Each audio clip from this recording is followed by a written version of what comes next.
Welcome to Her True Stories, where we uncover the most shocking tales of betrayal, resilience, and the sweetest revenge imaginable.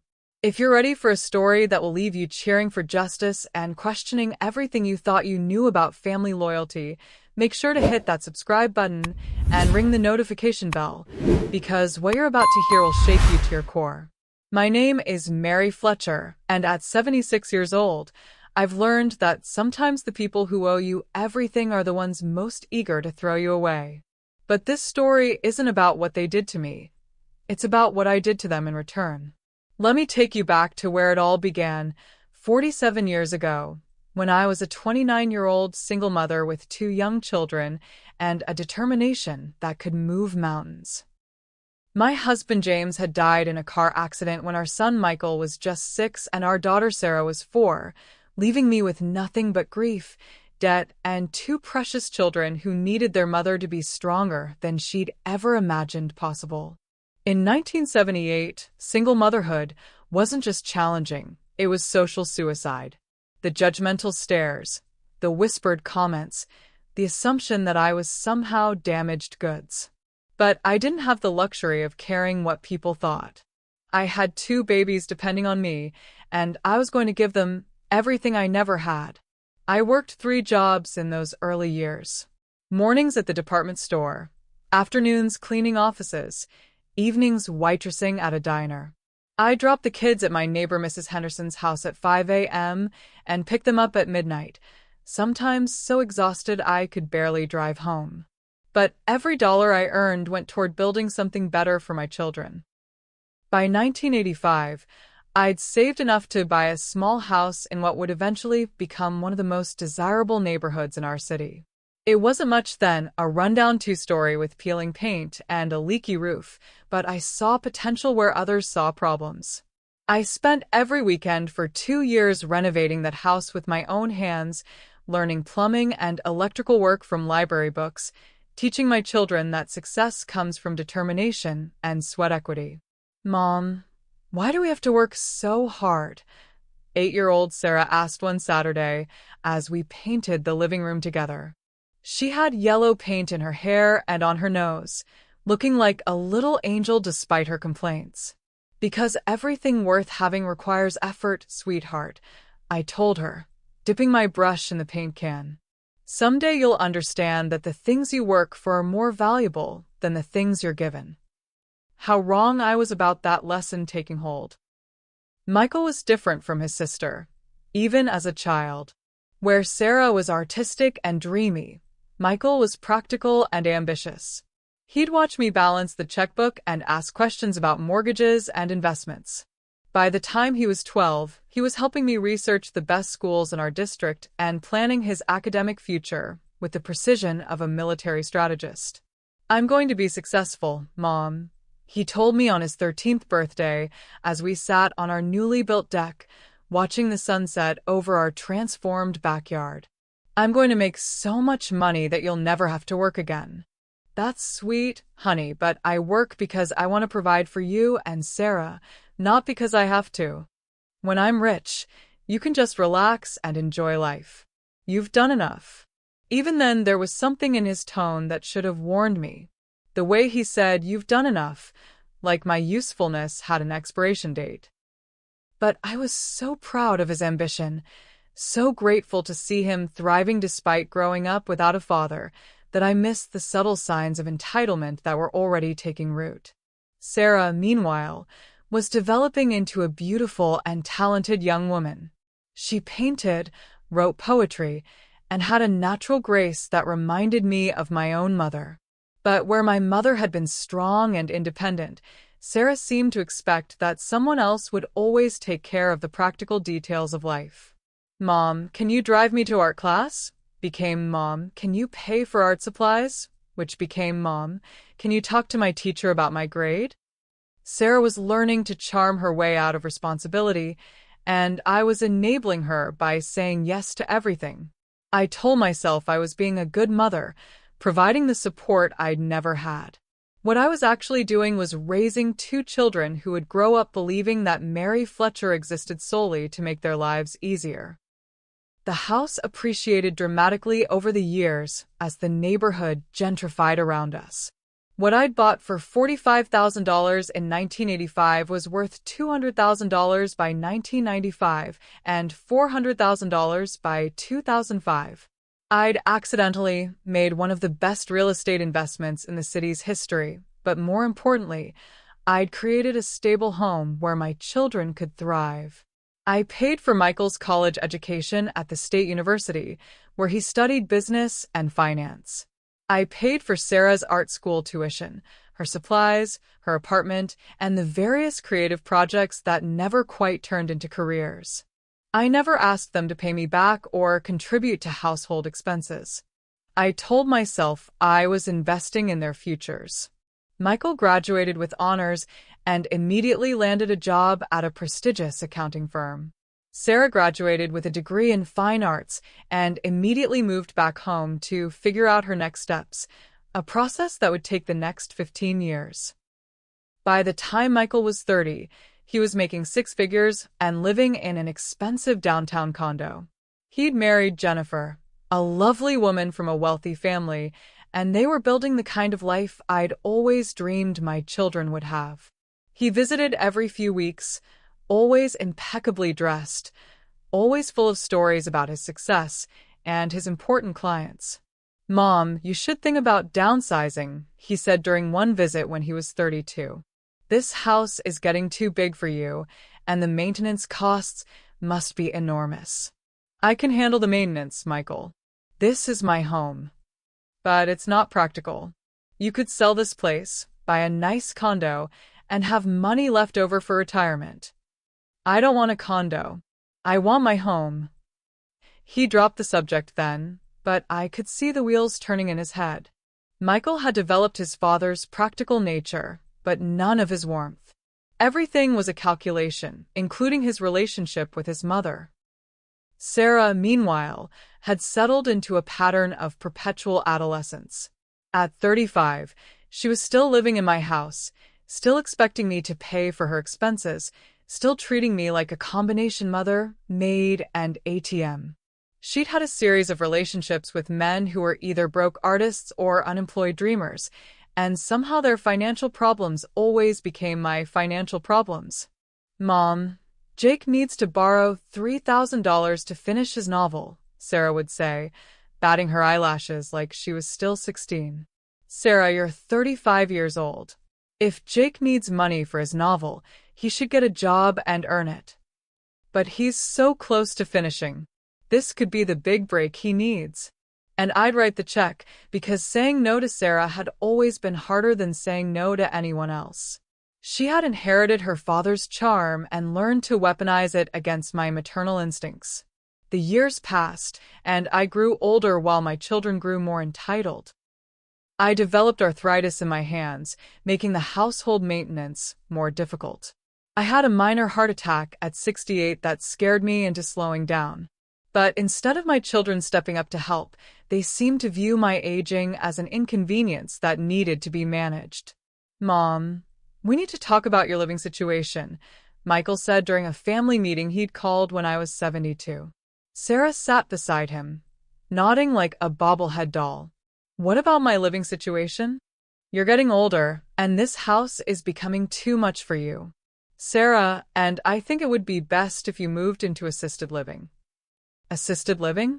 I'm perfectly capable of taking care of myself. But what if you fall? What if you have another heart attack?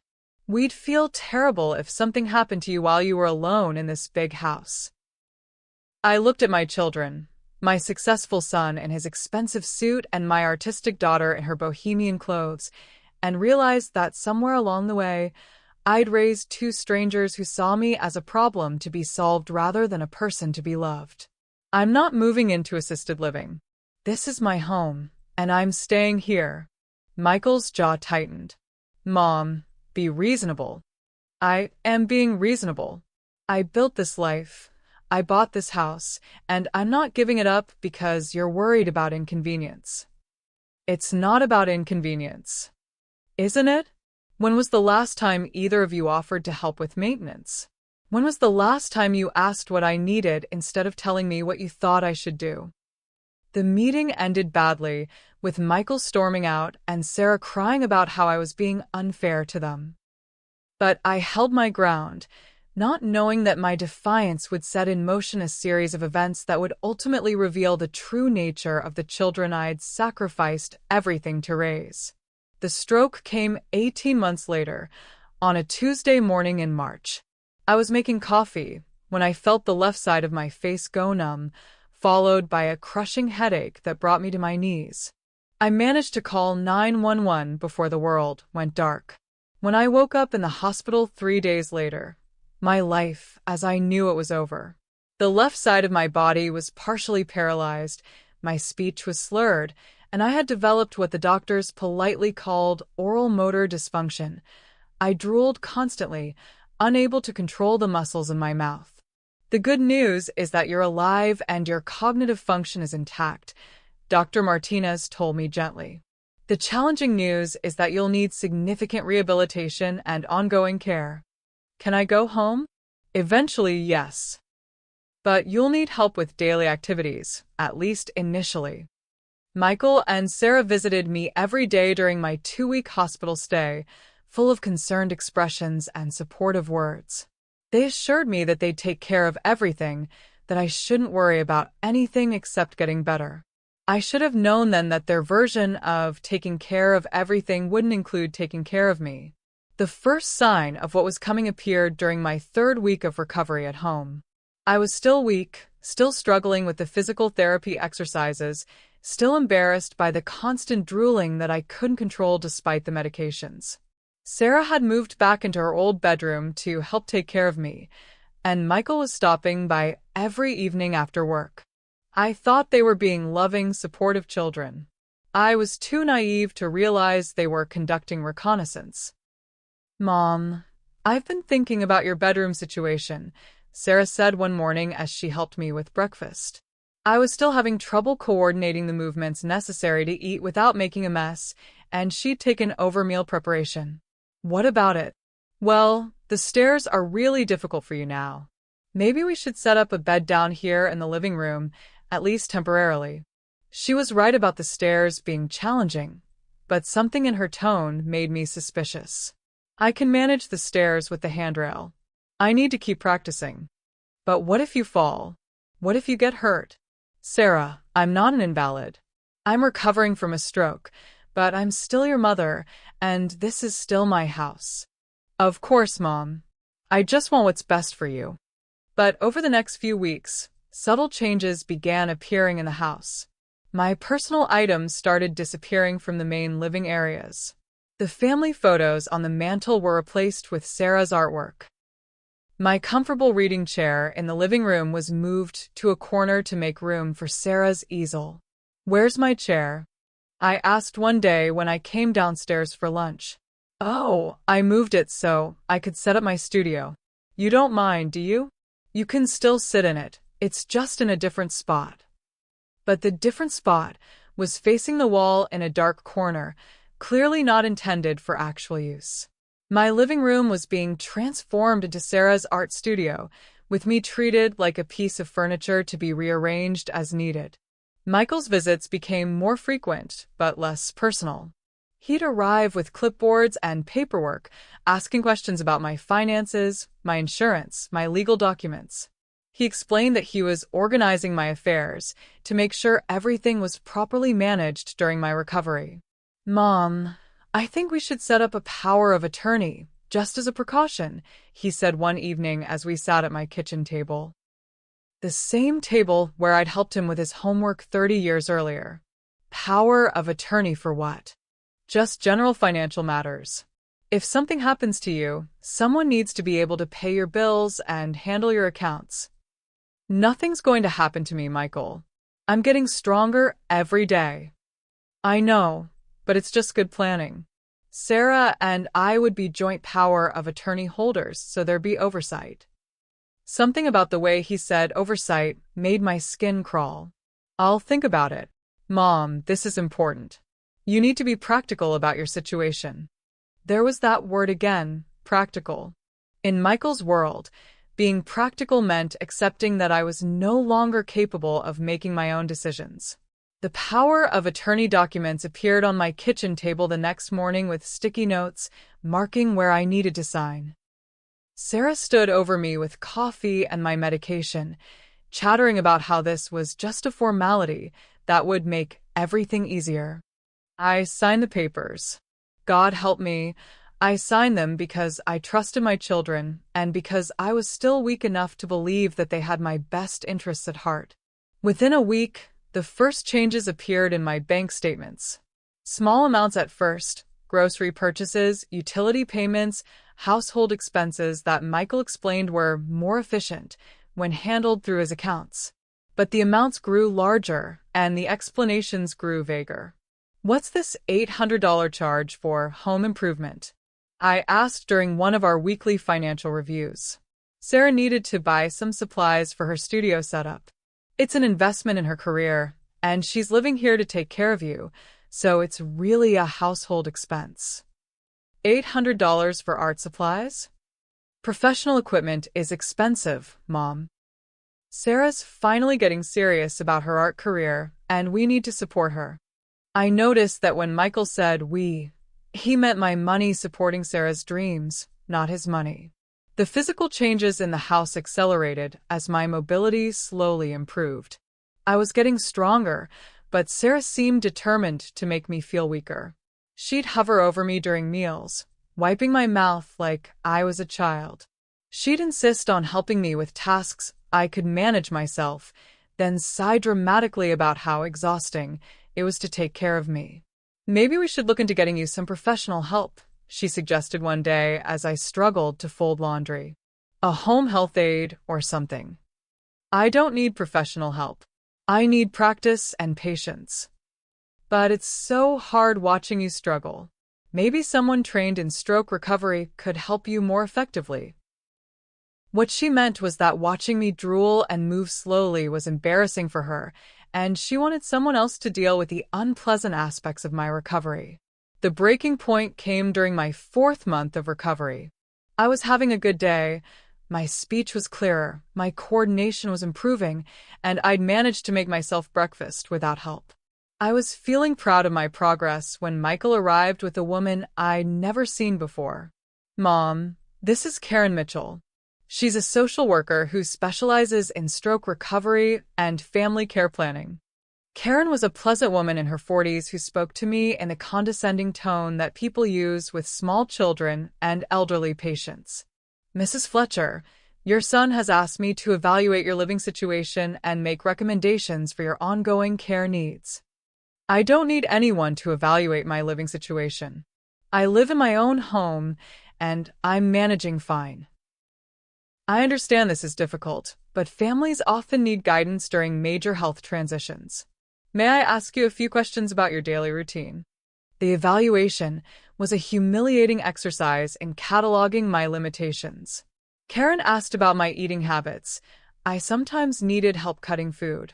My hygiene routine, showering took longer and required a safety chair. My mobility, I used a walker for longer distances, and my medication management. Sarah had taken over organizing my pills. What she didn't ask about were my strengths, my intact memory, my improving speech, my determination to regain independence, or my absolute ownership of the house where this evaluation was taking place.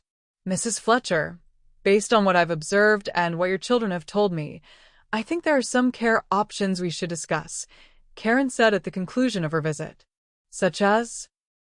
Well, there are some excellent assisted living facilities in the area that specialize in stroke recovery. They have physical therapy, social activities, medical support. I'm not moving to assisted living. I understand your reluctance, but we need to consider what's safest and most practical for everyone involved. There was that word again. Practical. What's most practical is for me to continue recovering in my own home with my own things around me. Michael stepped forward. Mom, be reasonable.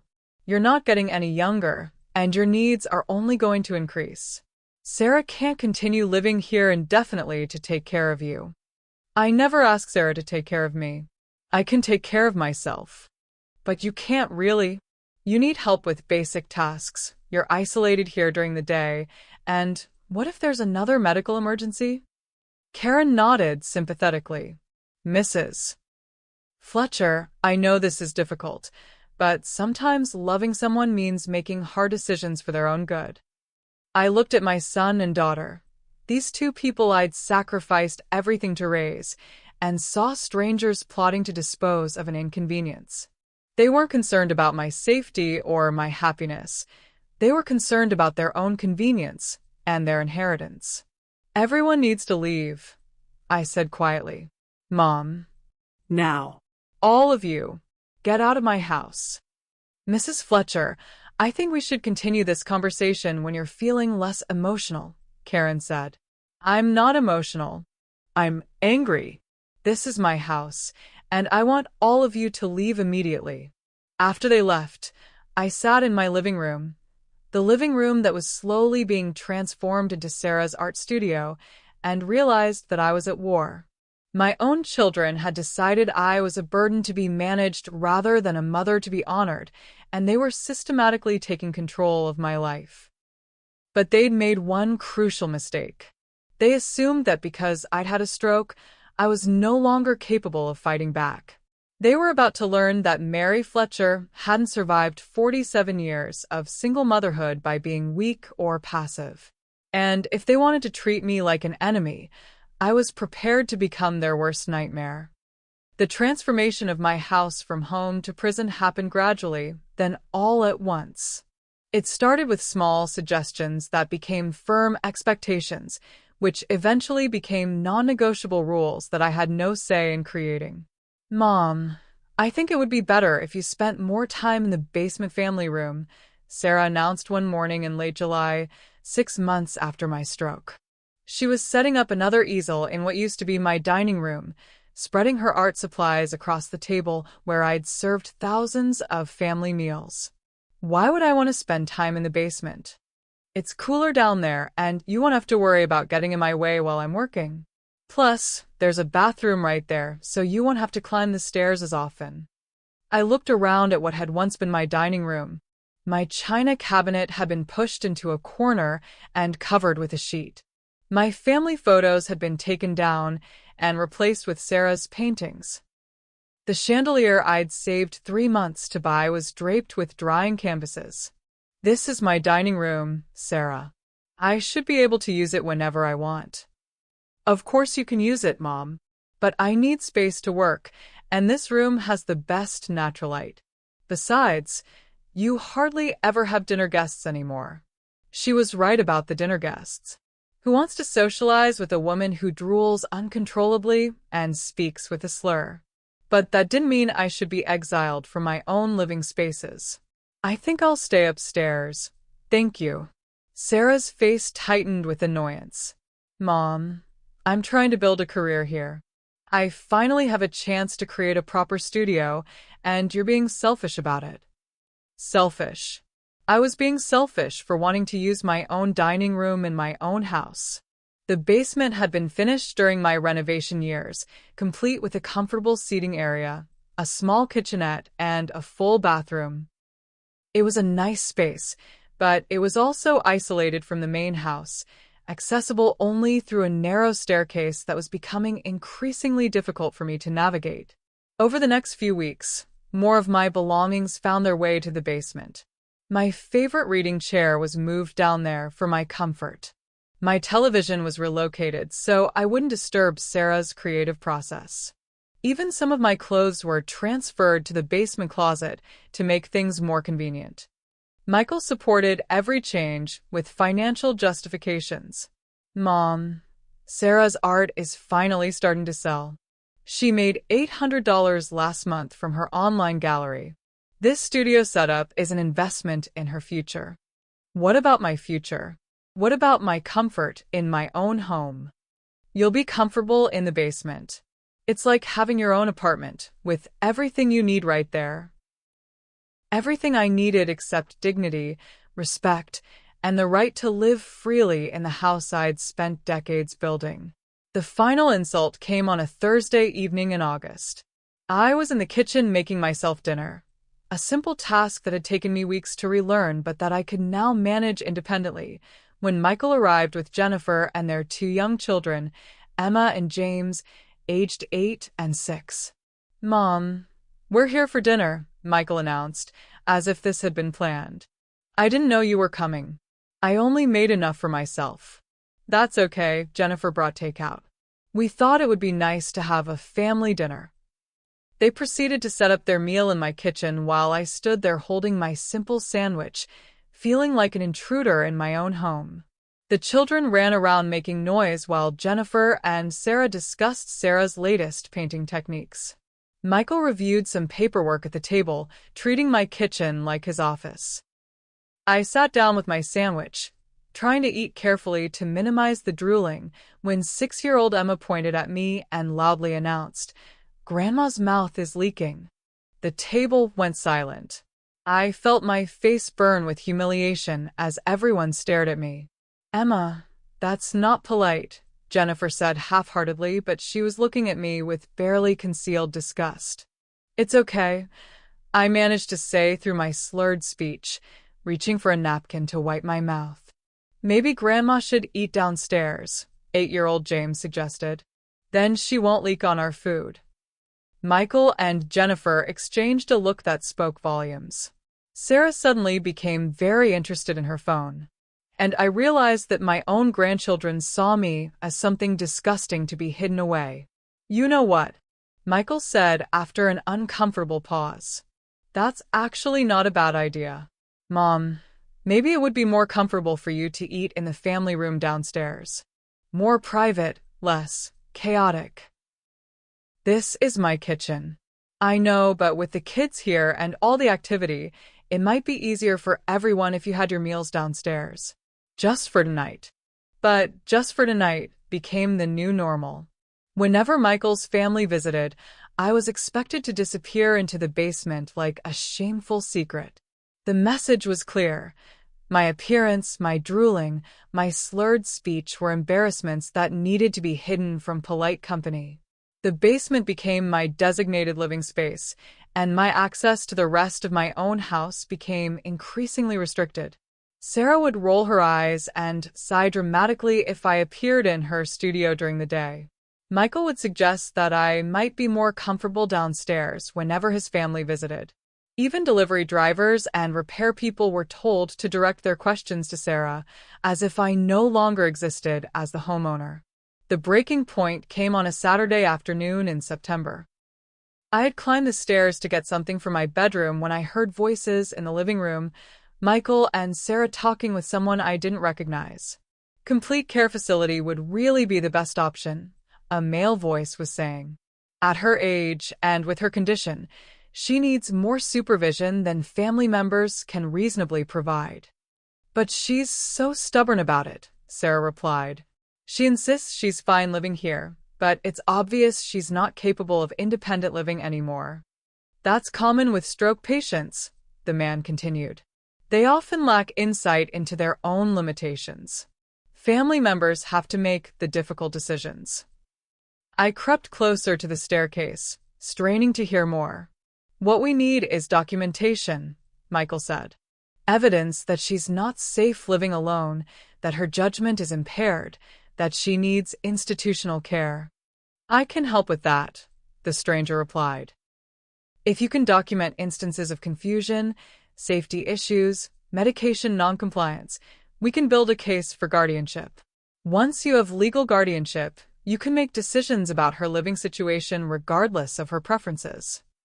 Guardianship. They were plotting to have me declared incompetent so they could force me into a nursing home against my will. "How long would something like that take?" Sarah asked. "With the right documentation, probably 60 to 90 days. The key is establishing a pattern of impaired judgment and unsafe behavior." "That shouldn't be hard," Michael said with a laugh that chilled my blood. "She's already isolated herself in the basement most of the time. A few more incidents, and we'll have everything we need." I stood on those stairs, listening to my children plan my imprisonment, and felt something inside me snap. Not break, snap like a steel cable under too much tension. They wanted to document my impaired judgment. They wanted evidence of unsafe behavior. They wanted to establish that I was no longer competent to make my own decisions. Fine. I'd give them exactly what they were looking for, just not in the way they expected. Mary Fletcher had spent 47 years being reasonable, being accommodating, being the perfect mother who sacrificed everything for her ungrateful children. But that woman was gone, destroyed by their cruelty and selfishness. The woman who walked back down to the basement that day was someone entirely different, a 76-year-old stroke survivor with nothing left to lose and a lifetime of fury to unleash. They wanted to treat me like an incompetent old woman? Perfect. Incompetent old women can do things that no one sees coming. They can make decisions that shock everyone. They can move in ways that no one predicts because no one takes them seriously enough to watch carefully. Michael and Sarah thought they were hunting a wounded animal. They had no idea they'd backed a lioness into a corner, and she was about to remind them why that's always a fatal mistake. The indignities multiplied like a cancer over the following weeks. What had started as suggestions for my comfort became absolute rules enforced with emotional manipulation and outright coercion. "Mom, you know you're not supposed to be up here when I have clients coming," Sarah said one Tuesday morning when she found me in my own kitchen making coffee.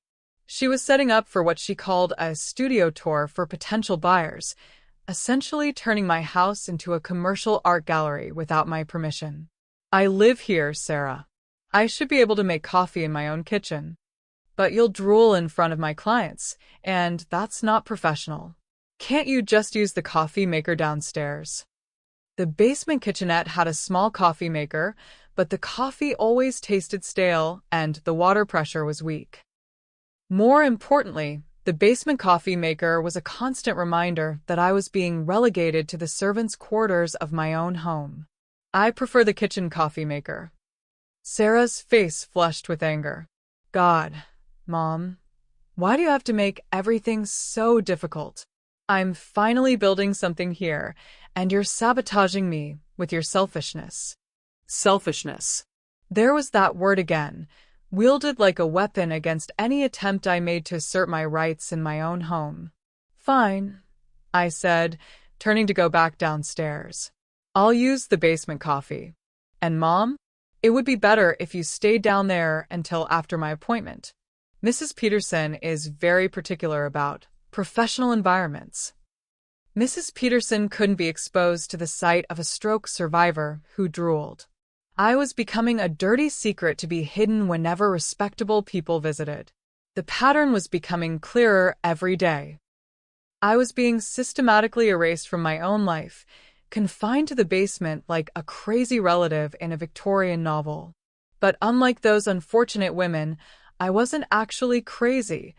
I was just inconvenient. Michael's visits had taken on the character of inspections.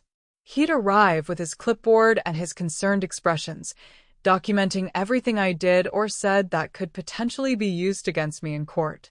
"Mom, Mrs. Henderson mentioned that you were outside in your bathrobe yesterday morning," he said during one of his check-ins. Mrs. Henderson was my elderly neighbor who'd apparently become an informant in my children's campaign against me. I was getting the newspaper. "But you were in your bathrobe. What if someone had seen you?" "Someone did see me, Mrs. Henderson. And she's the one who told you about it." "That's not the point. The point is that your judgment seems to be declining. Normal people don't go outside in their nightclothes. Normal people get their newspapers however they want in their own front yards." Michael made a note on his clipboard. "Mom, I'm worried about your decision-making abilities. This kind of behavior suggests that you might not be thinking clearly." Every conversation became evidence. Every choice I made was analyzed for signs of incompetence. Every aspect of my life was scrutinized for proof that I couldn't be trusted to make my own decisions. The worst part was the pretense of concern. Michael and Sarah spoke to me in the patronizing tones adults use with children, full of fake warmth and underlying threat. They weren't just stealing my independence, they were gaslighting me into believing I deserved to lose it. "We're just worried about you, Mom," Sarah would say whenever I complained about my increasingly restricted existence. We want what's best for you. What was best for me, according to them, was to disappear quietly into the basement and stop expecting to be treated like the owner of my own home. The basement itself was comfortable enough. I'd made sure of that during the renovation. But comfort wasn't the issue. The issue was that I was being imprisoned in my own house by the children I'd sacrificed everything to raise. I had a small refrigerator stocked with basics, a microwave for heating simple meals, and a television for entertainment.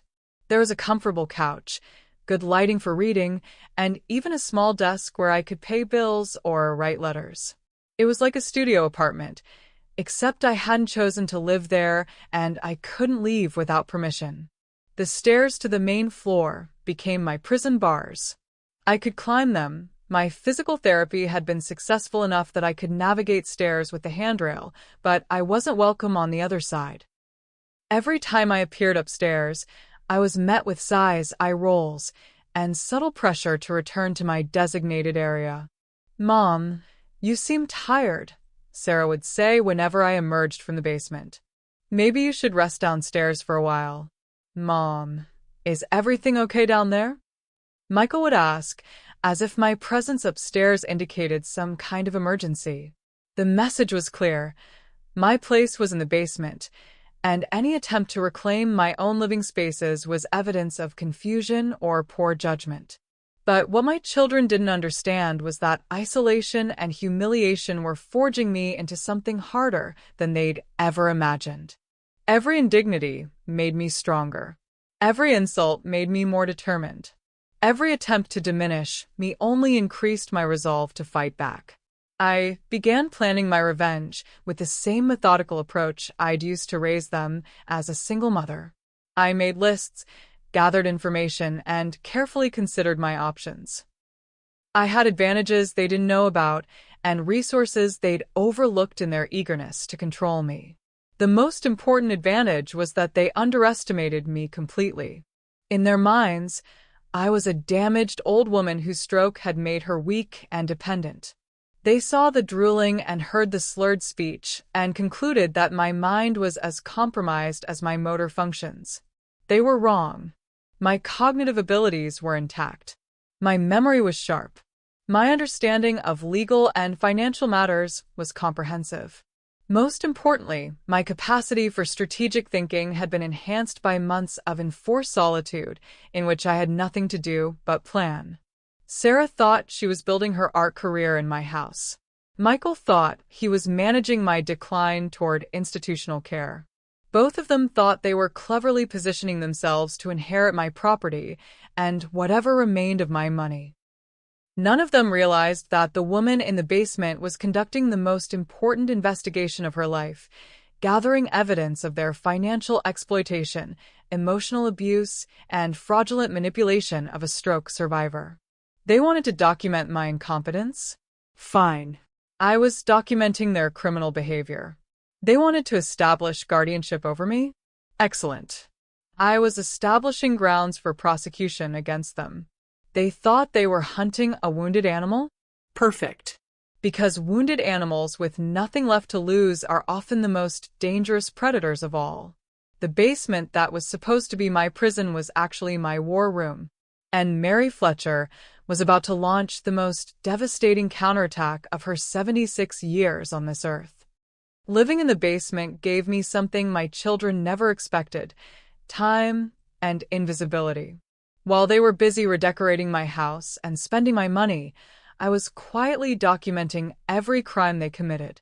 The power of attorney documents they'd pressured me into signing had given them access to my bank accounts, but they'd made a crucial mistake. They'd left me able to view all transactions online. Every morning, I'd sit at my little basement desk with my laptop, methodically recording their theft. Sarah's art supplies had expanded to include a $1,200 professional easel, $800 lighting system, and a $600 monthly subscription to premium art materials. Michael's household management fees included $300 monthly payments to a cleaning service I'd never seen, $450 for home security monitoring that didn't exist, and mysterious consulting fees of $500 per month that seemed to coincide with his mortgage payments. In 3 months, they'd stolen over $12,000 from my accounts, all carefully disguised as legitimate expenses for my care and household maintenance. But the financial theft was just the beginning. I started recording their conversations using a small digital recorder I'd ordered online and had delivered to Mrs. Henderson's house. She'd become suspicious of my children's behavior and was happy to help, sneaking the package to me during one of her concerned neighbor visits. "Mary, something's not right about how they're treating you," she whispered as she handed me the small device. "In all my years, I've never seen children lock their mother in the basement of her own house." "They're not locking me in, Ruth. They're just managing my care." "Bullshit," Ruth said with the bluntness that comes with being 83 years old. "They're stealing from you and treating you like garbage. If you need help, you just holler." The recorder captured conversations that revealed the true scope of their plan. Hidden in the basement, I could hear everything that happened in the kitchen directly above me, and my children had grown careless about what they said within my supposed earshot. "The real estate agent says the house could sell for $750,000, maybe more." Michael's voice came through clearly one evening. "Once we get guardianship established, we can move her to Sunset Manor and put the house on the market." "How long before the guardianship goes through?" Sarah asked. "My lawyer says 60 days, maybe 90 if she fights it. But we have plenty of evidence of impaired judgment and unsafe behavior." "What kind of evidence?" "The bathrobe incident, her refusal to accept help, her insistence on living independently despite her obvious limitations. Plus, we can document her social isolation and depression." "But she's not depressed," Sarah said. "She's angry." "Same thing legally." An elderly stroke patient who's angry and isolated can be presented as depressed and incompetent, especially when she's living in a basement and refusing to socialize normally. They were creating the evidence they needed by forcing me into the very isolation they planned to use against me. It was brilliant and evil in equal measure. "What about the money situation?" Sarah continued. "I've been documenting every expense as care-related. When the court reviews her finances, they'll see that we've been responsible stewards of her resources. The fact that her accounts have been declining will support our argument that she needs professional financial management. And after she's in the nursing home, we sell the house, pay off the nursing home costs, and split whatever's left. Should be at least $400,000 each, maybe more." I sat in my basement listening to my children plan my imprisonment and the theft of my life's work, and I felt something I'd never experienced before, a cold, crystalline hatred that was completely separate from love or family obligation. These weren't my children anymore. They were predators who happened to share my DNA. But their plan had a fatal flaw. They assumed I was as helpless as I appeared. Over the next month, I gathered evidence with the thoroughness of a prosecutor building a federal case. I documented every financial transaction, recorded dozens of conversations, and began researching the laws surrounding elder abuse, financial exploitation, and fraudulent guardianship proceedings.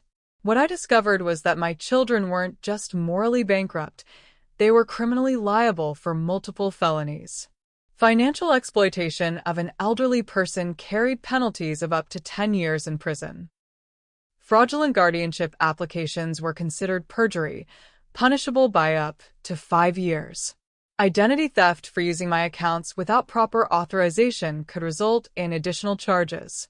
But I wasn't interested in just having them arrested. I wanted to destroy their lives as completely as they'd tried to destroy mine. Michael's accounting firm had strict ethical guidelines about employees involved in financial crimes. A felony conviction would not only cost him his job, but would make him unemployable in his field. His professional license would be revoked, his reputation destroyed, his comfortable lifestyle obliterated. Sarah's emerging art career was built on the social connections she'd made while living in my house and using my money. A criminal conviction for elder abuse would make her toxic in the art community, where reputation and moral character were almost as important as talent. Jennifer, Michael's wife, came from a wealthy family that prized social standing above all else. A husband convicted of stealing from his stroke victim mother would be grounds for immediate divorce and social exile from their exclusive circle. I was going to destroy all of them, but I needed to be strategic about timing and execution. One wrong move, and they could accelerate their guardianship timeline and have me locked away before I could fight back. The opportunity I'd been waiting for came in November, 4 months into my basement imprisonment. Michael arrived one evening with a social worker I hadn't met before, a younger woman with an official clipboard and a serious expression. "Mom, this is Patricia Wells from the County Adult Protective Services," Michael said as they settled into my living room. "She's here to do a wellness check based on some concerns that have been raised about your living situation." I knew this was the beginning of their final assault. Patricia Wells was here to gather the evidence they needed for their guardianship petition. Every word I said would be analyzed for signs of confusion or impaired judgment. "Mrs. Fletcher, I understand you've been living primarily in the basement of your home," Patricia said, consulting her notes. "Can you tell me about that arrangement?" "My children think it's safer for me down there," I replied, carefully controlling my speech to minimize the slurring. "They've set up everything I need." "And how do you feel about that arrangement?" This was the crucial moment. If I complained about being forced into the basement, they'd claim I was paranoid and delusional. If I accepted it too readily, they'd claim I lacked the judgment to recognize inappropriate living conditions. "It's comfortable enough," I said carefully, "but I miss having access to my whole house." Patricia made a note. "Do you feel safe living here?" "I feel safe, yes. But I don't feel free." "What do you mean by that?" "I mean that this is my house, and I built my life here, but I'm not allowed to live in it anymore. I'm confined to the basement like a punishment." Michael stepped forward. "Mom, that's not true. You're welcome anywhere in the house. We've just tried to make the basement convenient for you. Am I welcome in the dining room when Sarah has clients? Am I welcome in the kitchen when your family visits for dinner? Am I welcome to make my own decisions about my own property?" Patricia was writing furiously. "Mrs. Fletcher, do you feel that your children are controlling your access to your own home?" "I feel that my children have decided I'm an embarrassment who needs to be hidden away. I feel that they're spending my money without my permission and making decisions about my life without my input. I feel that they're trying to steal my house and put me in a nursing home against my will." "Mom," Sarah protested, "we're trying to take care of you." "You're trying to take care of yourselves," I said, my voice stronger now. "You're stealing my money, selling my possessions, and planning to have me declared incompetent so you can take everything I've worked for." Patricia looked up from her notes. "These are very serious allegations, Mrs. Fletcher. Do you have any evidence to support these claims?" I smiled for the first time in months. "Yes, I do. Would you like to see it?" The look of panic that flashed across Michael's face was worth every humiliation I'd endured in the past 4 months. They'd been so busy documenting my alleged incompetence that they'd never considered I might be documenting their actual crimes. "Mom, you're confused," Sarah said desperately. "You don't understand what?" "I understand perfectly," I interrupted. "I understand that you've stolen over $12,000 from my accounts in the past 3 months. I understand that you've been planning to sell my house and put me in Sunset Manor against my will. I understand that you've been manufacturing evidence of my incompetence while committing actual crimes against me." Patricia Wells looked at Michael and Sarah with new interest. "Is this true?" "Our mother is having some cognitive issues," Michael said smoothly. "She's become paranoid and accusatory since her stroke. That's actually why we requested this evaluation." "I see," Patricia said. Mrs. Fletcher, would you be willing to show me this evidence you mentioned? I'd be delighted to. As I led Patricia Wells down to my basement prison, I felt a satisfaction deeper than anything I'd experienced since my stroke. My children thought they were so clever, so careful, so certain that their helpless mother could never fight back. They were about to learn that the most dangerous enemy is the one you underestimate completely. Patricia Wells spent 3 hours in my basement, reviewing the evidence I'd been meticulously gathering for months. I showed her bank statements with highlighted unauthorized transactions, played recordings of Michael and Sarah discussing their guardianship plan, and presented a detailed timeline of their financial exploitation and emotional abuse. Mrs. Fletcher, this is quite comprehensive, Patricia said as she reviewed my documentation. You've essentially conducted a thorough investigation of your own case. I had a lot of time on my hands, being confined to the basement. About that, can you walk me through a typical day in your current living situation? I described my routine. Waking up in the basement, making coffee in the kitchenette because I wasn't welcome in my own kitchen, eating meals alone because I was too embarrassing to dine with family, and spending my days hidden away like a shameful secret. And when do you go upstairs? When I'm summoned for wellness checks or when I need something for my bedroom. But I'm made to feel unwelcome whenever I appear in the main house. Patricia was taking extensive notes. Mrs. Fletcher, in your opinion, are you capable of living independently? I was living independently before my children moved in and took over. I can cook simple meals, manage my medications, handle my finances, and maintain basic hygiene. What I can't do is control the drooling, and apparently that makes me unfit for human society. Has anyone suggested that your drooling makes you unfit for society? My grandson suggested I eat downstairs so I wouldn't leak on their food. My children consistently remove me from sight whenever guests visit. I've been told repeatedly that my appearance is embarrassing and unprofessional. Patricia closed her notebook and looked at me directly. Mrs. Fletcher, I need to ask you something important. If you had the opportunity to live independently again, would you want that? More than anything in the world. Even knowing that you'd need some assistance with certain tasks. I've been hiring help for household tasks since before my stroke. I can afford cleaning services, grocery delivery, even a part-time aide if necessary. What I can't afford is to lose my dignity and my freedom to children who see me as a burden. Patricia nodded slowly. I'm going to need to speak with Michael and Sarah now. But Mrs. Fletcher, I want you to know that based on what I've seen here today, I have serious concerns about your current living arrangement. What kind of concerns? The kind that might require immediate intervention. An hour later, I could hear raised voices coming from the living room above.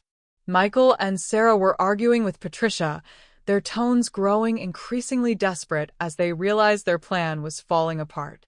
Our mother is clearly not competent to live alone, Michael was saying. She's paranoid, she's making accusations, she's living in a basement because she can't handle the responsibilities of maintaining a full house. Mr. Morris, your mother is living in the basement because you and your sister have systematically excluded her from the rest of her own home, Patricia replied. And her so-called paranoia appears to be well-founded, given the evidence she's provided of financial exploitation. We have power of attorney, Sarah protested. Everything we've done has been legal. Having power of attorney doesn't give you the right to steal from your mother or confine her against her will. It gives you the responsibility to act in her best interests, which you've clearly failed to do. She's not confined, Michael said. She can go anywhere she wants. Can she? When was the last time she was welcome at your family dinners? When was the last time she was allowed to use her own kitchen without being criticized? When was the last time you treated her like the owner of this house instead of an unwanted houseguest? The arguments continued for another 30 minutes before Patricia appeared at the top of the basement stairs. Mrs. Fletcher, could you come up here, please? I climbed the stairs slowly, using the handrail for support, and entered my living room to find Michael and Sarah looking like defendants awaiting a verdict. Mrs. Fletcher, based on my investigation today, I'm recommending that Adult Protective Services open a formal case involving allegations of financial exploitation and unlawful confinement, Patricia announced. I'm also recommending that your current power of attorney arrangement be reviewed by the court, as there's evidence it's been used improperly. Michael's face went white. You can't do that. We're her children. We're taking care of her. You're exploiting her, Patricia said bluntly. Mrs. Fletcher is clearly competent to make her own decisions, and she's being held prisoner in her own home by people who are stealing her money and planning to have her declared incompetent for their own financial gain. That's not true, Sarah said, tears streaming down her face. We love our mother. Love doesn't include confining someone to a basement and stealing their life savings, Patricia replied. Mrs. Fletcher, do you have somewhere safe you can stay while we sort this out? This is my home. I'm not going anywhere. I understand, but given the hostility I've witnessed here today, I'm concerned about potential retaliation. If anyone should leave, it should be the people who don't belong here, I said, looking directly at my children. This is my house. I bought it, I renovated it, and I own it. They're the ones who should find somewhere else to live. Patricia nodded. That's actually not a bad point. Mrs. Fletcher, as the homeowner, you have the right to ask unwanted guests to leave your property. Even if they're family, especially if they're family members who are exploiting you. I turned to face Michael and Sarah. These two people I'd sacrificed everything to raise, who'd repaid my love with theft and cruelty. I want both of you out of my house. Tonight. Mom, you can't be serious, Michael said. I'm completely serious. You've stolen my money, imprisoned me in my own basement, and planned to have me declared incompetent so you could steal my house. You're no longer welcome here. But where will we go? Sarah wailed. That's not my problem. You're both adults with incomes and resources. Figure it out. Mom, please, Michael pleaded. We can work this out. We can fix this. No, we can't. You've shown me exactly who you are, and I believe you. Now get out. Patricia stepped forward. I think that's a reasonable request, given the circumstances. Mrs. Fletcher has the right to control who lives in her own home. But we have power of attorney, Sarah protested. Not anymore, I said. I'm revoking it immediately, and I'm pressing charges for financial exploitation and unlawful confinement. The look of panic in their eyes was almost satisfying enough to make up for months of humiliation. Almost. Mrs. Fletcher, I'll help you file the necessary paperwork to revoke the power of attorney and report the financial crimes, Patricia said. I'll also connect you with an attorney who specializes in elder abuse cases. Thank you. But first, I want to watch my children pack their belongings and leave my house. As Michael and Sarah trudged upstairs to gather their things, I felt something I hadn't experienced in months. Hope. The basement prisoner was about to become the homeowner again, and her captors were about to learn what real consequences looked like. But this was just the beginning. Evicting them from my house was only the first step in a much larger plan for justice. They'd tried to steal my life. Now I was going to return the favor. Watching my children pack their belongings and leave my house was one of the most satisfying experiences of my 76 years. Sarah sobbed dramatically as she loaded her art supplies into boxes, as if she were the victim of some great injustice rather than a thief being evicted by her victim. Mom, you're making a terrible mistake, she said as she wrapped her canvases in bubble wrap. We were just trying to take care of you. By stealing my money and locking me in the basement. We never locked you anywhere. You chose to spend time downstairs.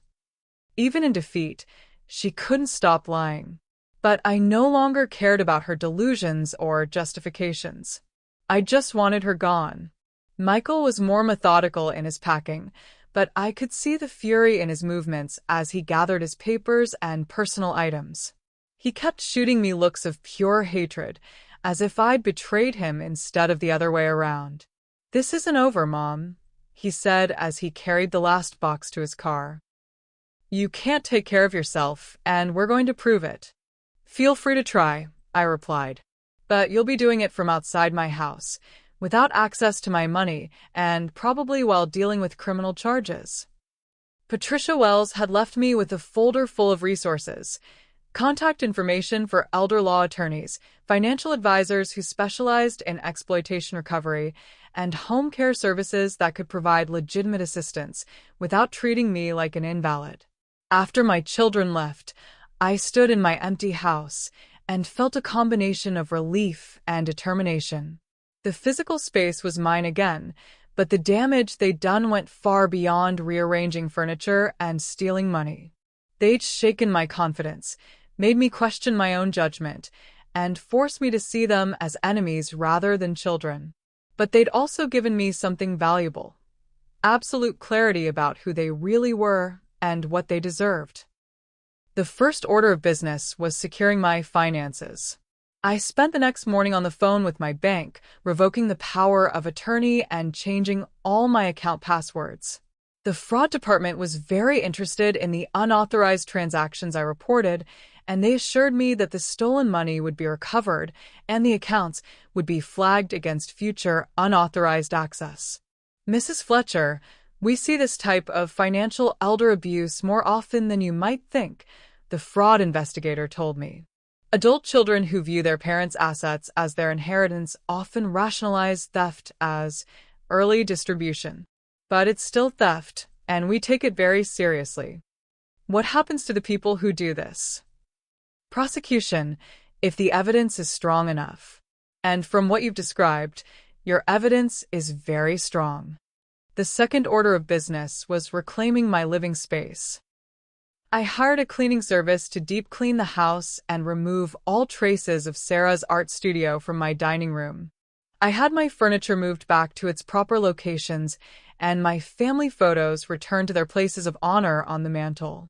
Walking through my house that evening, seeing everything back where it belonged, I felt like a queen reclaiming her castle after a successful siege. But the most important order of business was planning my next moves in what was clearly going to be a war. Michael's parting threat made it clear that he wasn't going to accept defeat gracefully. He'd continue trying to have me declared incompetent, probably through different channels now that Adult Protective Services was watching. I needed allies, resources, and a strategy that would not only defend against their future attacks, but would also ensure they faced consequences for what they'd already done. The attorney Patricia had recommended was named David Blackstone, and his reputation in elder law was formidable. His office was downtown in a gleaming high-rise, and he received me personally within an hour of my phone call.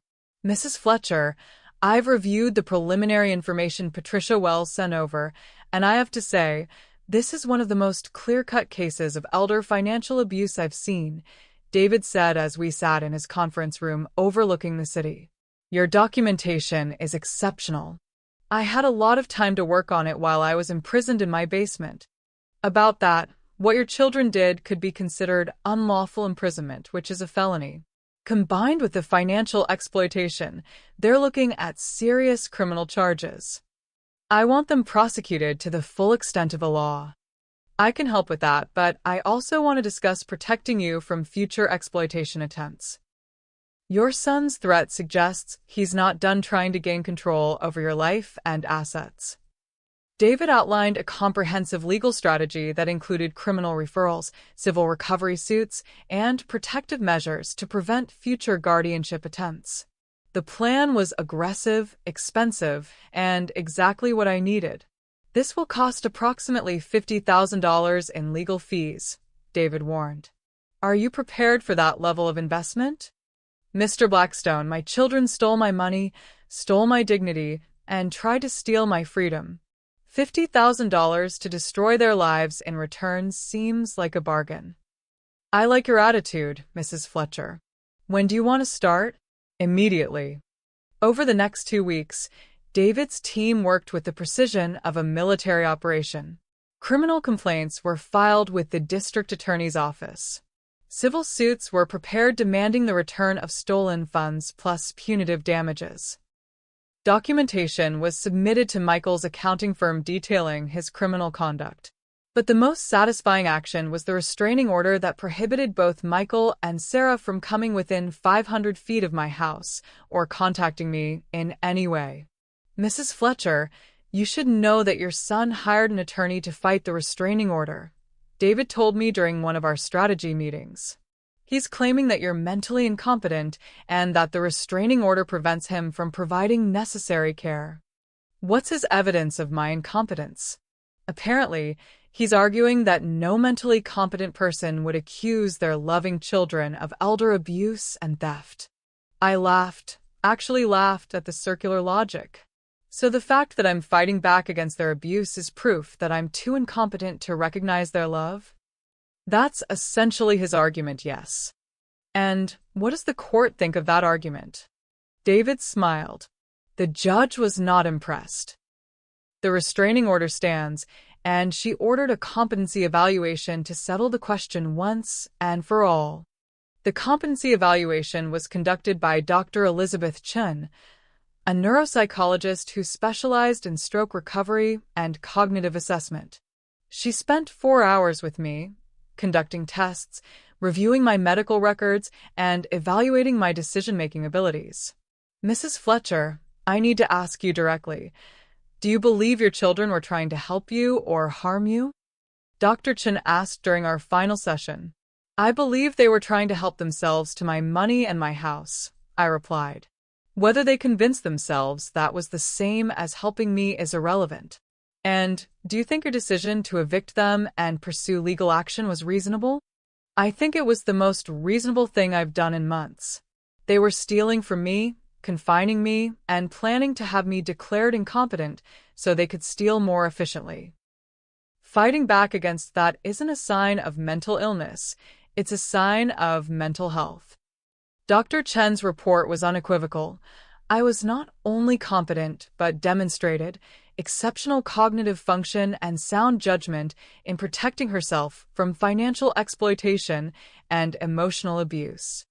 She specifically noted that my decision to document the abuse and seek legal protection showed sophisticated reasoning and appropriate self-advocacy. The competency evaluation destroyed any remaining hope Michael and Sarah might have had of portraying me as a confused old woman who didn't understand her own best interests. I was officially certified as mentally sharp, legally competent, and justified in my actions against them. But the real satisfaction came when David called with news about the criminal investigation. Mrs. Fletcher, the district attorney, has decided to prosecute. Michael and Sarah are being charged with financial exploitation of an elderly person, conspiracy to commit fraud, and unlawful imprisonment. The first 2 charges are felonies. What kind of sentences are we talking about? If convicted, they're each looking at 5 to 10 years in prison, plus restitution and fines. I sat in my reclaimed living room, in my restore house, with my dignity intact and my enemies facing justice, and felt a satisfaction so deep it was almost spiritual. My children had tried to destroy me because they thought I was weak and helpless.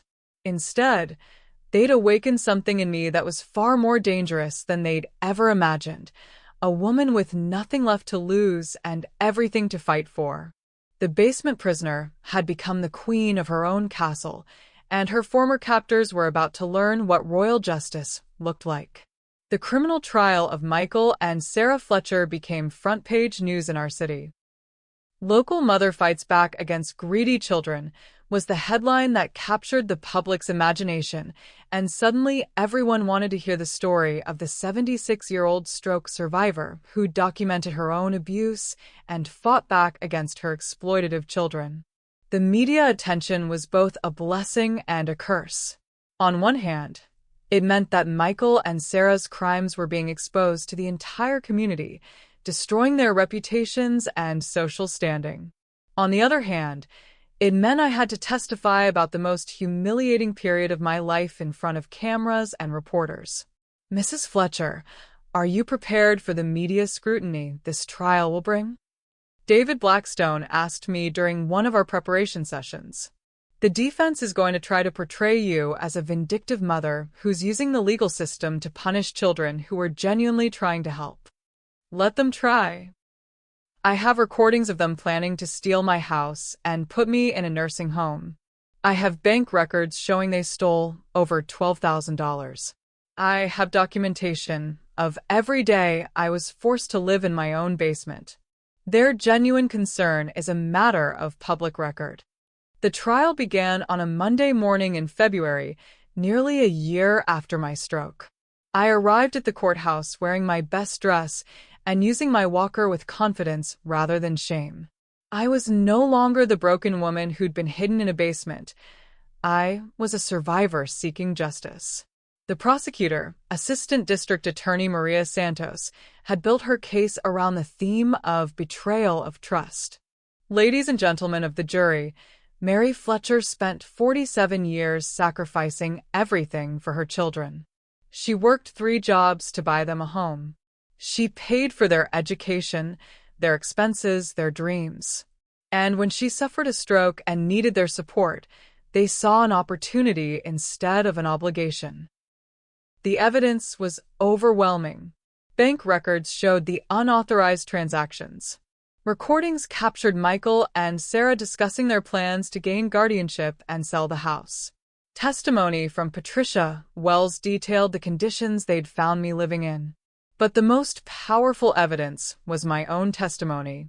I spent 2 days on the witness stand, describing in detail how my children had systematically stripped away my dignity and independence.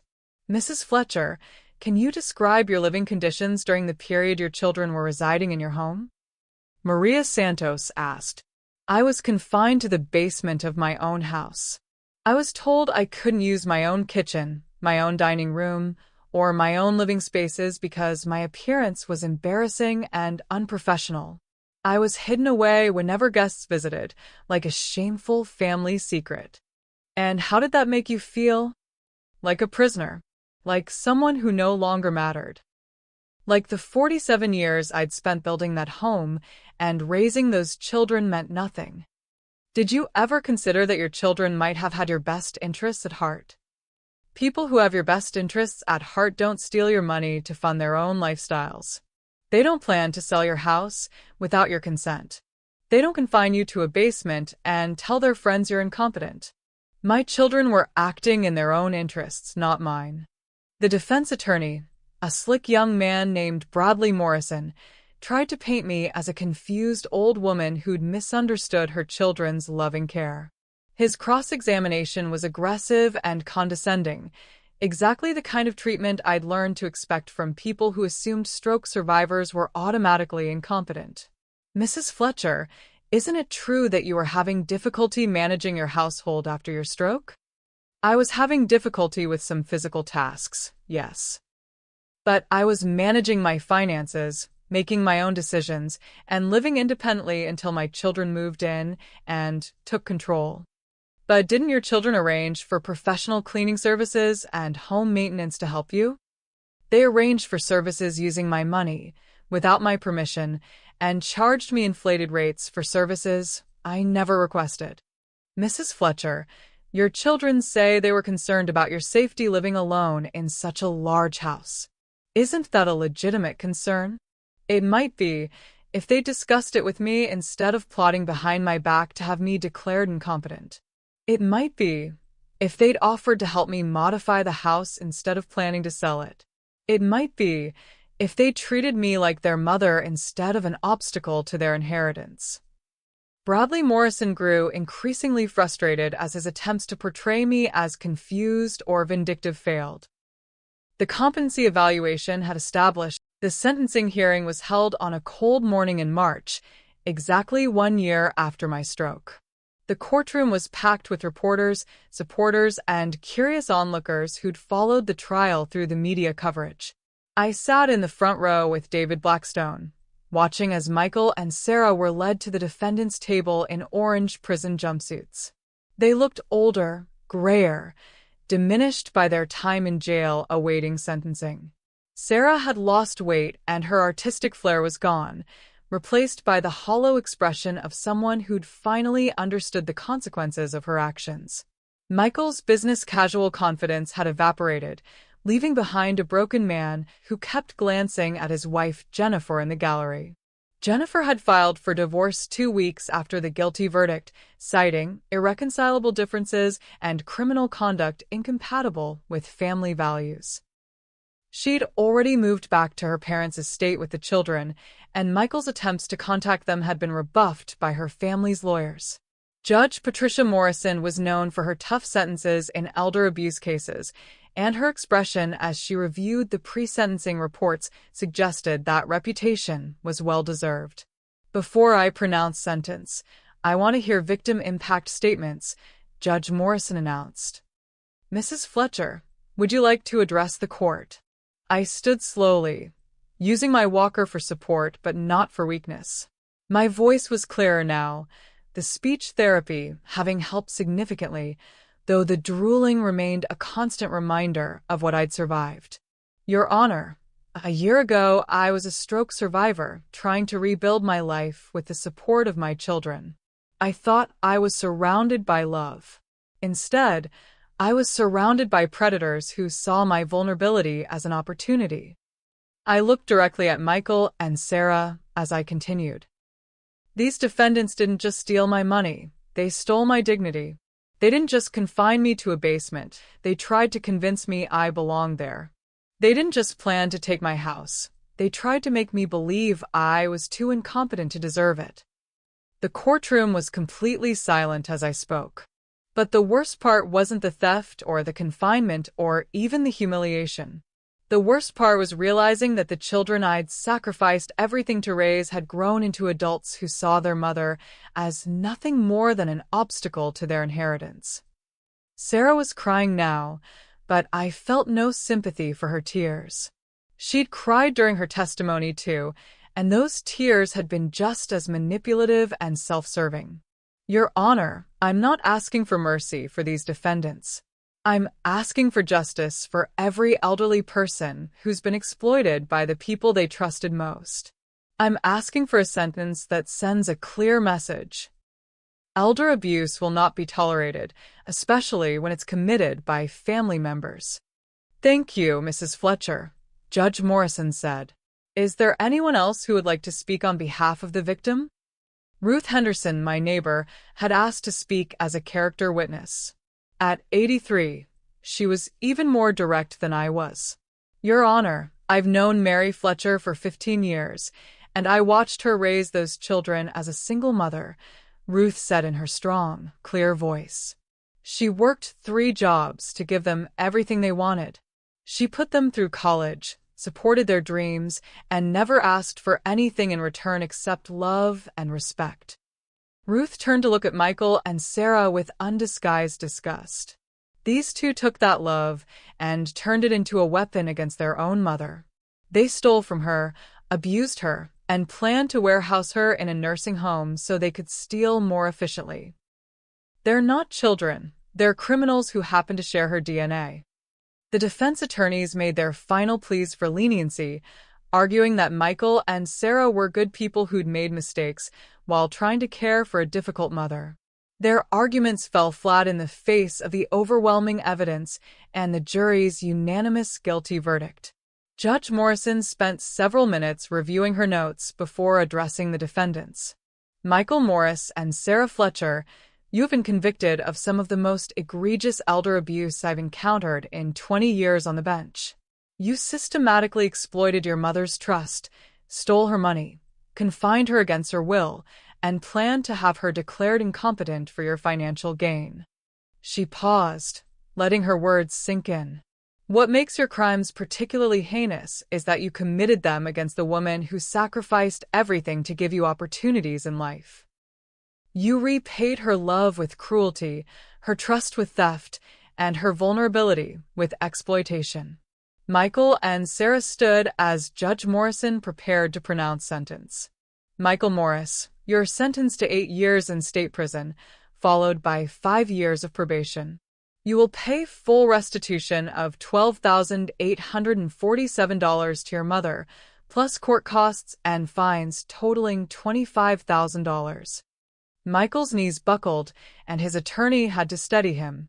8 years was near the maximum sentence for his crimes. Sarah Fletcher, you're sentenced to 7 years in state prison, followed by 5 years of probation. You will pay restitution of $8,200 to your mother, plus court costs and fines totaling $20,000. Sarah collapsed into her chair, sobbing hysterically. Her dreams of an art career were finished. No gallery would represent a convicted elder abuser, and her social connections had already evaporated when news of her crimes became public. Additionally, Judge Morrison continued, both defendants are prohibited from having any contact with the victim for the duration of their sentences and probation periods. Any attempt to contact Mrs. Fletcher directly or indirectly will result in additional criminal charges. As the bailiffs led my children away to begin their prison sentences, I felt a satisfaction so complete it was almost peaceful. Justice had been served not just for me, but for every elderly person who'd been victimized by family members who saw them as burdens rather than blessings. Outside the courthouse, I was surrounded by reporters asking for my reaction to the sentences. Mrs. Fletcher, do you feel justice was served today? One reporter asked. I feel that the system worked exactly as it should. People who commit crimes face consequences, regardless of their relationship to their victims. Do you have any regrets about prosecuting your own children? I have regrets about raising children who became criminals. I have no regrets about holding criminals accountable for their actions. What's next for you, Mrs. Fletcher? I smiled, feeling genuinely happy for the first time in over a year. I'm going home to my house, where I'm going to live freely and independently, surrounded by people who love and respect me. I'm going to prove that being elderly and having a stroke doesn't mean your life is over. It just means you have to be stronger and smarter about protecting what's yours. That evening, David Blackstone and I reviewed the civil recovery lawsuit that would seek additional damages beyond the criminal restitution. Mrs. Fletcher, we're seeking $100,000 in punitive damages on top of the stolen money, David explained. The jury award could be significantly higher, given the emotional distress and the malicious nature of their conduct. I don't need their money, David. I need them to understand that actions have consequences. Well, they certainly understand that now. 8 and 7 years in prison, plus probation, plus civil damages, plus destroyed careers and relationships. You've accomplished something remarkable, Mrs. Fletcher. What's that? You've proven that fighting back works. You've shown that elderly people don't have to accept abuse, even from their own families. You've become a symbol of resistance and justice. As I sat in my reclaimed living room that night, surrounded by my restored possessions and my hard-won freedom, I thought about the year that had transformed me from victim to victor. Michael and Sarah had tried to destroy me because they thought I was weak and helpless. Instead, they discovered that Mary Fletcher was tougher than they'd ever imagined, and that underestimating her was the biggest mistake of their lives. They were beginning 8 and 7 years in prison, respectively. Their careers were destroyed, their reputations ruined, their relationships dissolved. They'd lost everything they'd tried to steal from me, plus everything they'd had before they started their criminal enterprise. Meanwhile, I was free, vindicated, and stronger than I'd been before my stroke. The basement prisoner had become the queen of justice, and her former captors were learning what real powerlessness felt like. The war was over, and Mary Fletcher had won completely. 6 months after the sentencing, I received a letter that provided the perfect punctuation to my victory. It was from Michael, written on prison stationery in handwriting that looked older and more defeated than I remembered. "Mom," it began, "I know you probably don't want to hear from me, but I needed to write this letter. Prison has given me time to think about what we did to you, and I finally understand how wrong we were. I almost threw the letter away without finishing it, but curiosity got the better of me. Sarah and I convinced ourselves that we were helping you, that we knew what was best for your life. But we weren't helping you. We were helping ourselves to your money and your house. We turned you into a prisoner in your own home because we saw you as an obstacle to our inheritance instead of our mother, who deserved respect and love. The letter went on for 3 pages, detailing his remorse and his newfound understanding of their crimes. He wrote about the other prisoners who told him he was lower than scum for abusing his own mother. He described the divorce proceedings that had left him with nothing and the accounting license that had been permanently revoked due to his felony conviction. I know I have no right to ask for forgiveness, the letter concluded. I know that what we did was unforgivable, but I wanted you to know that I finally understand what we took from you, and I'm truly sorry. I read the letter twice, then fed it into my fireplace and watched it burn. His apology was 20 years too late and completely worthless. Understanding your crimes after you're caught and imprisoned isn't the same as having a conscience when you're committing them. But the letter did serve one useful purpose. It confirmed that my victory was complete and irreversible. The civil lawsuit had been settled out of court for $150,000, paid by Michael's and Sarah's remaining assets and Jennifer's family, who wanted to distance themselves from the scandal as quickly as possible. Combined with the criminal restitution, I'd recovered everything they'd stolen plus significant additional compensation for my suffering. More importantly, their lives had been destroyed as thoroughly as they'd tried to destroy mine. Michael would serve at least 6 years of his 8-year sentence before being eligible for parole. His accounting career was over, his marriage was dissolved, and his children had been told by their mother's family that he was a bad man who hurt Grandma Mary. When he was finally released, he'd be a middle-aged ex-convict with no marketable skills and no family support. Sarah's situation was even worse. Her art career had evaporated the moment her crimes became public. The galleries that had been interested in her work wanted nothing to do with an artist convicted of elder abuse. Her social media accounts had been flooded with comments calling her a monster and a disgrace. She'd serve at least 5 years, and when she was released, she'd have no career prospects and no artistic reputation left to rebuild. Both of them would spend decades paying restitution and fines, assuming they could find any employment with their criminal records. The children who'd planned to inherit my house and money would instead spend most of their remaining productive years paying for their crimes against me.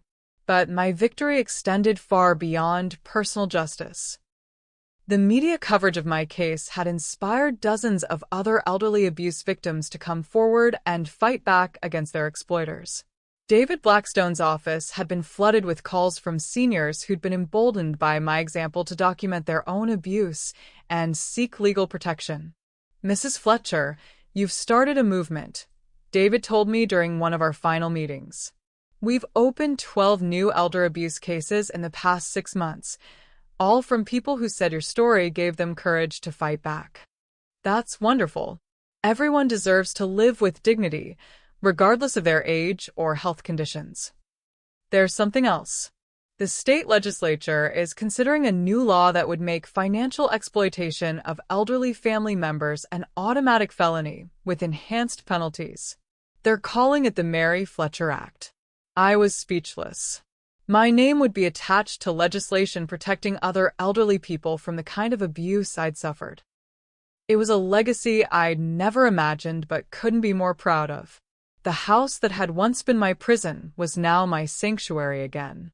I'd hired a part-time housekeeper and a handyman for the tasks that were challenging with my limited mobility, but I maintained complete control over my own life and decisions. I cooked my own meals, managed my own finances, and invited whoever I wanted into my home. Ruth Henderson and I had become even closer friends, bonding over our shared experience of watching my children's downfall. We had dinner together twice a week and spent Sunday afternoons playing cards and gossiping about the neighbors. Mary, I have to ask you something, Ruth said one Sunday as we sat on my restored deck, watching the sunset over the backyard I'd landscaped decades earlier. Do you ever miss them? Michael and Sarah, I mean. I thought about the question seriously. Did I miss the children I'd raised? Or did I miss the illusion of loving children that had been shattered by their crimes? I missed the children I thought I had. I said finally. But those children never really existed. Michael and Sarah showed me who they really were when they thought I was helpless. I can't miss people who are just playing roles in order to eventually exploit me. Any regrets about how hard you came down on them? None whatsoever. They made their choices and I made mine. They chose to see me as a victim to be exploited. I chose to see them as criminals to be prosecuted. The only difference is that I was right. Ruth laughed. You're a tough old bird, Mary Fletcher. I learned to be. 47 years of single motherhood teaches you to be strong. Having a stroke teaches you to be resilient.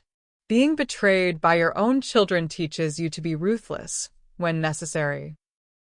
As the sun set over my reclaimed kingdom, I reflected on the incredible journey that had brought me to this moment of complete victory.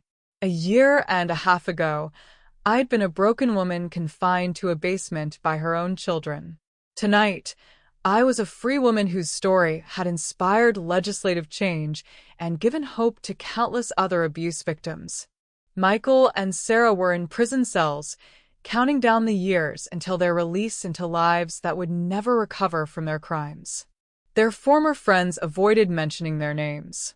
Their professional reputations were destroyed. Their financial futures were obliterated by restitution payments and legal costs. They'd gambled everything on the belief that I was too weak to fight back, and they'd lost everything they had plus everything they'd tried to steal. Meanwhile, I was stronger, wealthier, and more respected than I'd been before my stroke. The basement prisoner had become the queen of her own destiny, and her former captors had learned what real powerlessness felt like. It was, without question, the sweetest victory of my 76 years on this earth. 2 years after my children's sentencing, I received an invitation that represented the ultimate vindication of my fight for justice. The National Elder Rights Organization wanted to present me with their Courage in Advocacy Award at their annual conference in Washington, D.C. Mrs. Fletcher, your case has become a landmark in elder abuse law, the organization's president, Dr. Margaret Walsh, told me during our phone conversation. You've shown that elderly people can fight back effectively against exploitation, even when it comes from their own families. I just did what needed to be done to protect myself. That's exactly why your story is so powerful. You didn't accept being victimized, and you didn't rely on others to save you.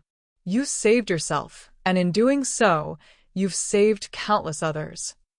The trip to Washington was my first airplane flight since my stroke, and I was nervous about managing the travel with my walker and occasional drooling. But David Blackstone had insisted on accompanying me, and his presence made the journey manageable.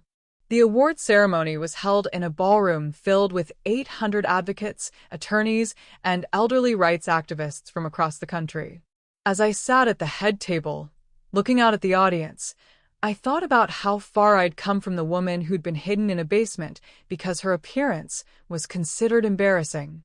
Our honoree tonight represents the very best of what's possible when elderly people refuse to accept abuse and fight back against exploitation, Dr. Walsh said as she introduced me.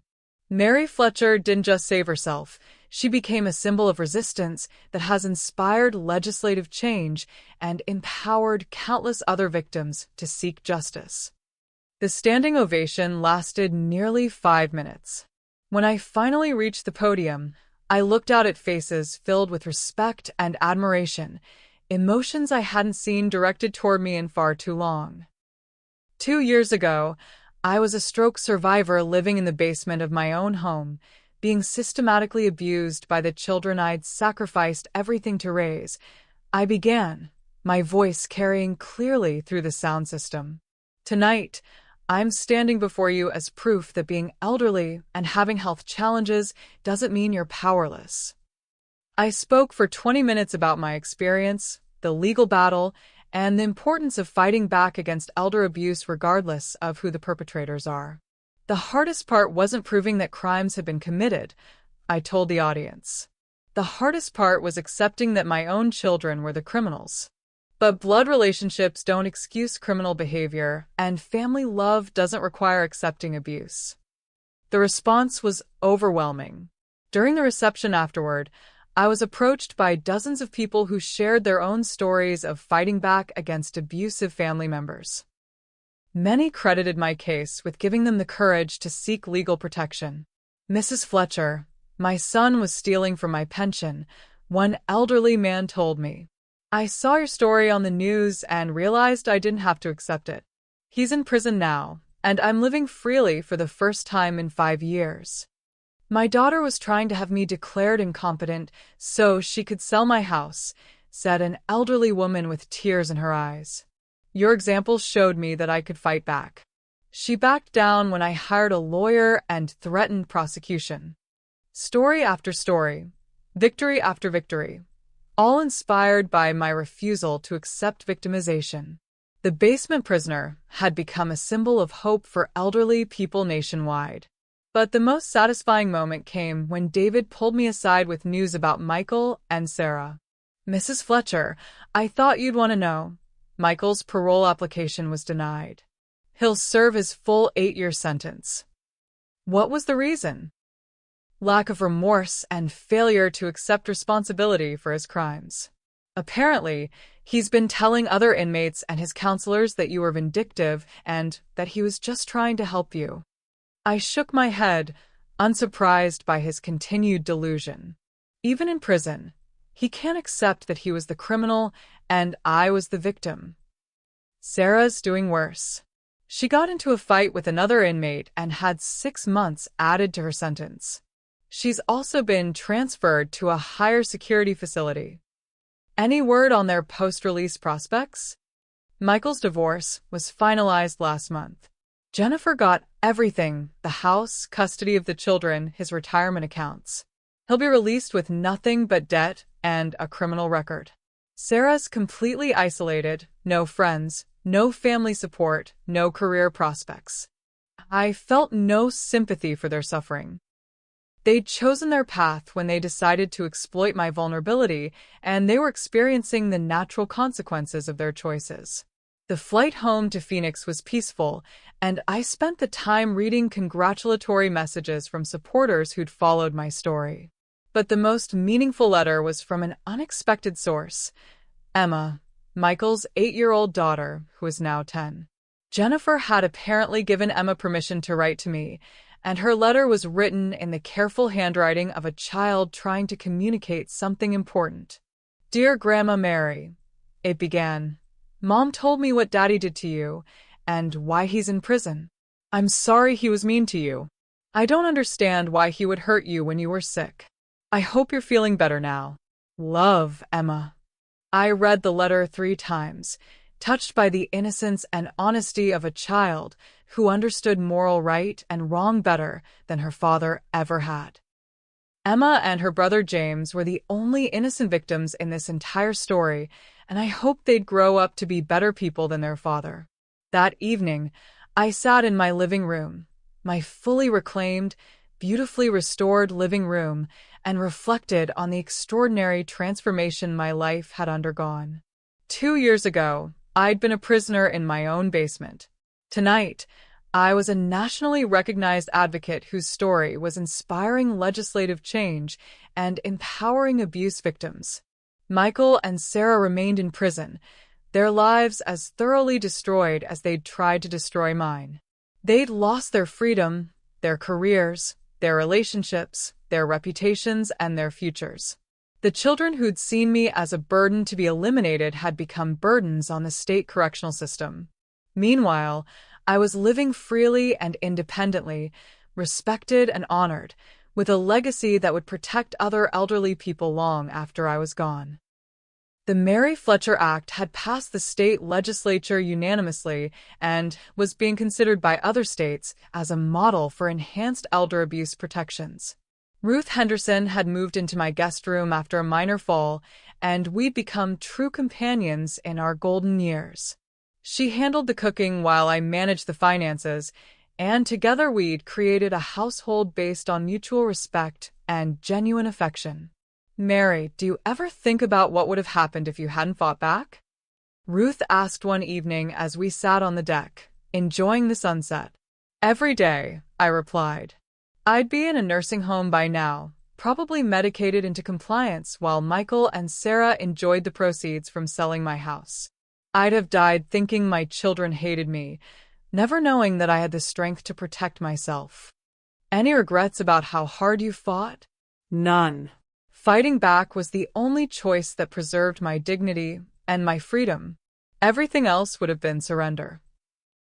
As the stars appeared over the city I'd called home for over 40 years, I felt a satisfaction so complete it was almost spiritual. Mary Fletcher had faced the ultimate test of strength and character, and she'd emerged victorious in every possible way. The basement mother had become the queen of justice, and her legacy would protect generations of elderly people from the kind of exploitation she'd survived and overcome. It was a victory worth every battle I'd fought to achieve it. 5 years had passed since my children's sentencing, and I was celebrating my 81st birthday in a way that would have been impossible during my basement imprisonment, surrounded by people who genuinely loved and respected me. The party was held in my beautifully restored dining room, the same room Sarah had converted into her art studio without my permission. Now it hosted a celebration attended by Ruth Henderson, David Blackstone and his family, Dr.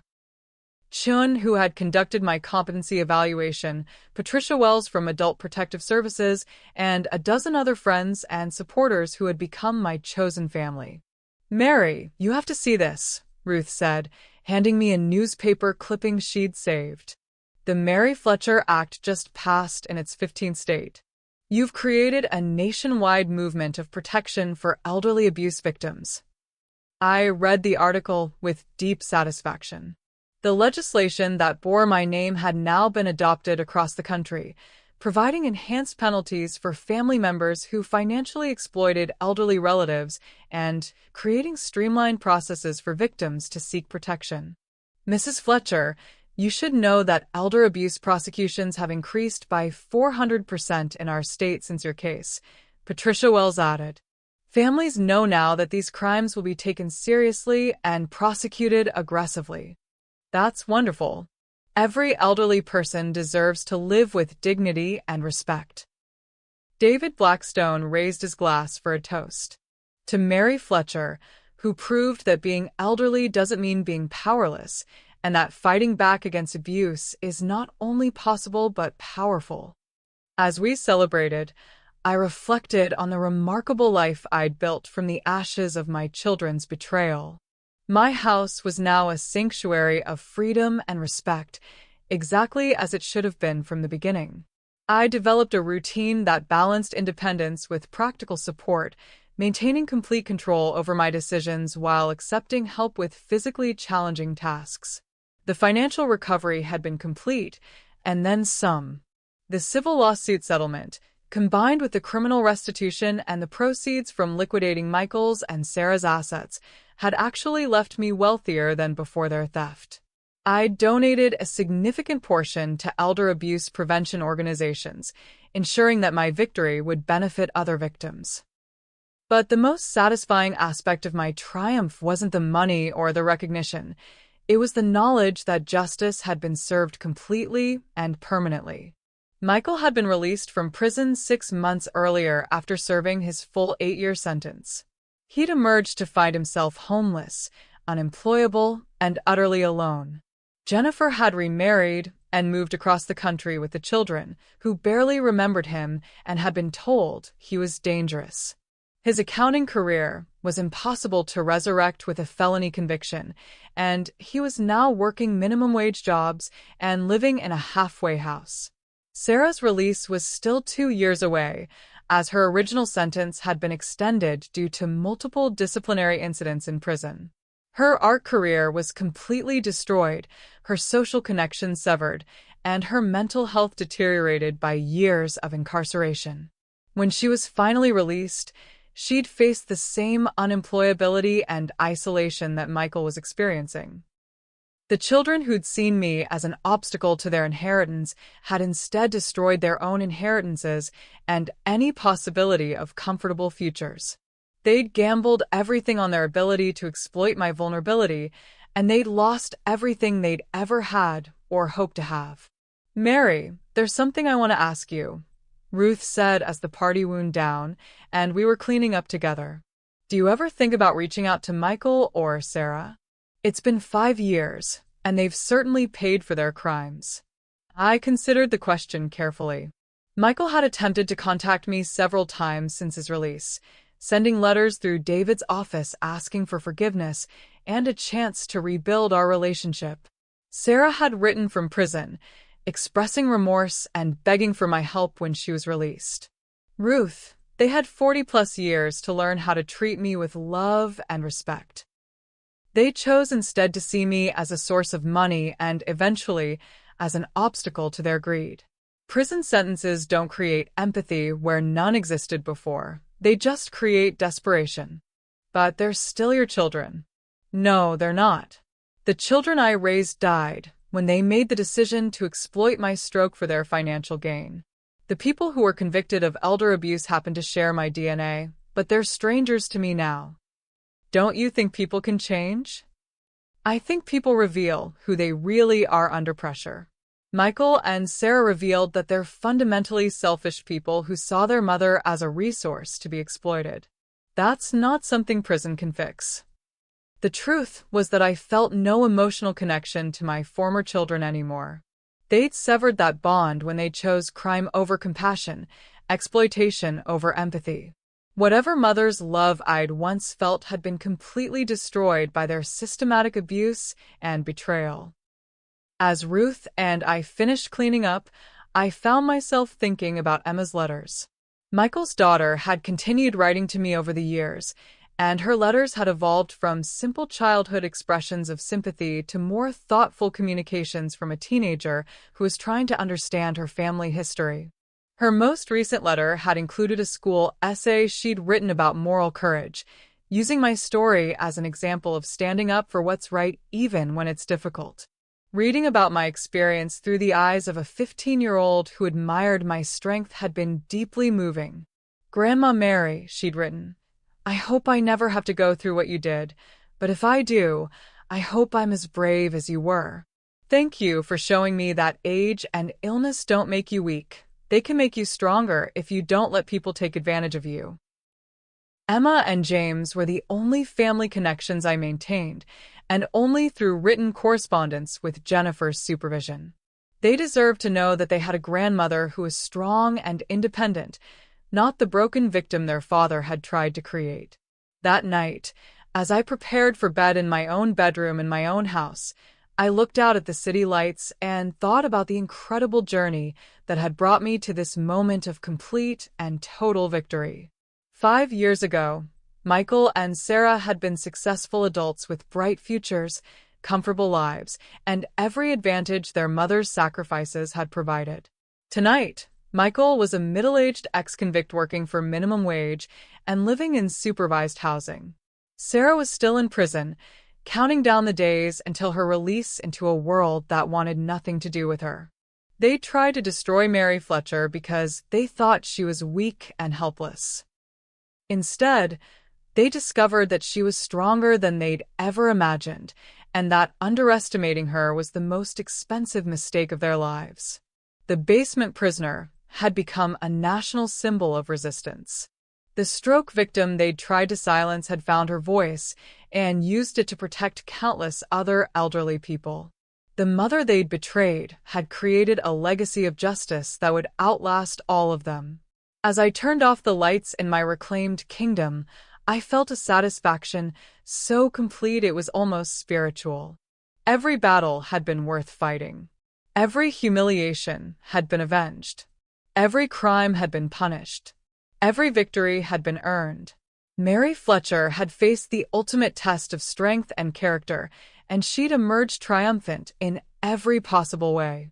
The children who'd tried to bury her in a basement had instead elevated her to heights of respect and influence they could never achieve. It was, without question, the sweetest and most complete revenge imaginable. And the best part was that it would last forever, while their punishment would follow them for the rest of their miserable lives.